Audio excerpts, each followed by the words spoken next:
had the morning off, we're just chilling and resting, and now we used fence and we put it in a circle to put it around the nest so that it can be protected from the predators. The main predators on this beach are the dogs. There's also a few raccoons that are predating on the turtle nest. So we put the fence around, and then we also put like big rocks all around to really secure the fence so that it cannot be moved by predators. So when the dogs or the raccoons try to dig the sand to get past the fence, then they cannot dig anymore because of the rocks.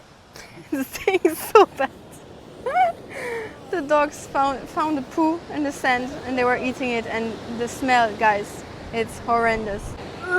Said Andrea, it's the beard of the humpback whale? Yes. So that's how it's supposed to look? I don't know. So they're digging the nest because with the tide there is like water and sand being put on top of the nest.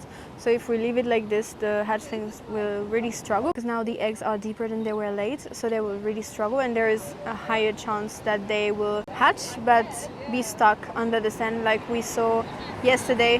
It's super delicate because we found a nest. The eggs have been laid around like a month ago, but the area where they have been laid is not sustainable. Like the water, the tide is always covering it, so it's bringing more and more sand on top. So we digged it until we found the eggs to see how deep it was, and now it's too deep. So we cannot just protect it with the fence like we did with the other ones. We have to dig completely and take the eggs and put them in a different area. We put them in a bag where we put sand, and we're touching them really softly because the eggshell is not hard. So if you touch too hard, it's going to break. We're trying to guess how many eggs there's going to be. My guess is 90. Let's see how many there are. So Aileen, how many do you think there are? I think there's 89. Nina? 82. Lisa? I said 86. Alex? 79. Camila? 83, 83. Larissa? 87. Nina won. It was 81 and she said 82. Well done. Nina won the privilege to carry the eggs to the next area.